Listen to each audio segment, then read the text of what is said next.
வணக்கம், இது உங்கள் ஜாப் 360 தமிழ். டிஎன்பிஎஸ்சி ஆஸ்பிரண்ட்ஸ் ரொம்ப நாளாக எதிர்பார்த்த ஒரு ஹாப்பியான நியூஸ் தான் வந்திருக்கு. அது என்னென்னு பார்த்தோன்னா, கரூர் கூட்ட நெரிசலில் இறந்தவங்களுக்கு வந்து அரசு பணி வழங்கியிருந்தாங்க. இந்த அரசு பணி வழங்கினது வந்து செல்லாது அப்படின்னு வந்து ஹைகோர்ட்லேருந்து நமக்கு ஒரு தீர்ப்பு வந்திருக்கு.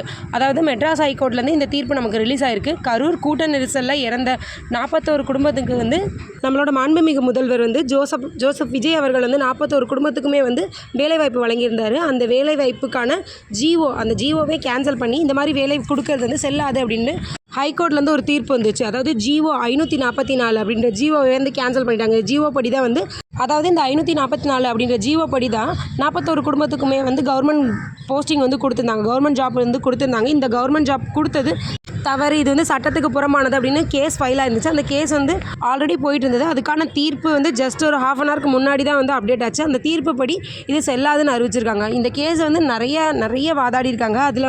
இதில் ஒரு இம்பார்ட்டண்டான 4 கேஸை பற்றி பேசியிருக்காங்க. அது என்னென்னா வந்து ஸ்டெர்லைட் ப்ராப்ளத்தில் உயிரிழந்தவங்களா இருக்கட்டும், அவங்களுக்கு எப்படி வந்து நீங்கள் கவர்மெண்ட் வேலை கொடுத்தீங்களோ அதுபடி தான் அப்படின்ற மாதிரியும், அது கூடவே வந்து லீலாவதி படுகொலை இருக்கலாம் அந்த கேஸு, எக்ஸ் சர்வீஸ் மேன் ஒருத்தவங்களோட பையனுக்கு வந்து வேலை வழங்கினது, அது கூடவே SC/ST கம்பேரிசன், இதிலெல்லாம் வேலை வழங்கியிருக்கீங்களா அதுபடி தான் இந்த சம்பவத்துக்கும் வேலை வழங்கியிருக்கோம் அப்படின்ற மாதிரி அரசு தரப்பில் வந்து வாதங்கள் வச்சுருக்காங்க. ஆனால் வந்து எக்ஸ் சர்வீஸ் மேனோட பையனுக்கு வேலை கொடுக்குறது இதெல்லாம் வந்து ஆர்டிக்கல் படி விதிப்படி தான் வந்திருக்கு. பட் வந்து இதுக்கும் கரூர் சம்பவத்துக்கும் எந்த கம்பேரிசனுமே பண்ணக்கூடாது அப்படின்ற மாதிரி கேஸ் ஒரு சைடாகவே போயிட்டு இருந்திருக்கு.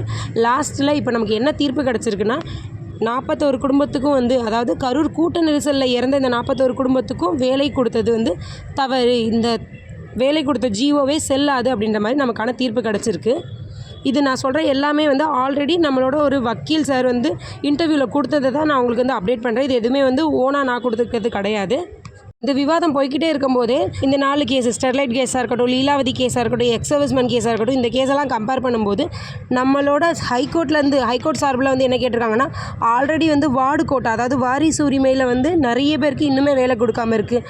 அதுக்கெல்லாம் இன்னும் வேலை கொடுக்காம திடீர்னு எப்படி இந்த 41 பேருக்கு மட்டும் முதல்ல நீங்கள் ப்ரையாரிட்டி கொடுத்து அவங்களுக்கு நீங்கள் வேலைக்கு கொடுத்தீங்க, வேலை வாய்ப்புக்கு ஆர்டர் வந்து இஷ்யூ பண்ணிங்க அப்படின்ற மாதிரி கேட்டிருக்காங்க. அது கூட இன்னொன்று என்ன கேட்டிருக்காங்கன்னா, நீங்கள் இப்போ வந்து நார்மலாக ஒரு கவர்மெண்ட் வெஹிக்கிளில் யாருக்காச்சும் ஆக்சிடென்ட் ஆகுது, அவங்க இறந்துட்டாங்க அப்படின்னாலும் அவங்களுக்கு நீங்கள் கவர்மெண்ட் ஜாபு கொடுப்பீங்களா அப்படின்னு சராமாரியான கேள்விகள் வந்து நீங்கள் கொடுத்த ஜிஓ 554 வந்து செல்லாது, அதுபடி நீங்கள் கொடுத்த 41 குடும்பத்துக்கான வேலையுமே வந்து வேலைக்கான ஆர்டருமே செல்லாது அப்படின்றது தீர்ப்பு வந்துருச்சு.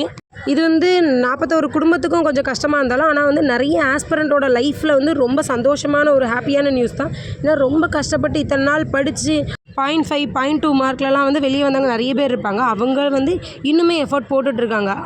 அந்த மாதிரி ஆஸ்பிரண்ட் பாயிண்ட் ஆஃப் வியூவில் வந்து நம்ம பார்த்தோன்னா இது ரொம்ப ஹாப்பியான நியூஸு. அவங்களோட லைஃப்பில் இன்னொரு பாயிண்ட் கிடச்ச மாதிரி அவங்களுக்கு இது.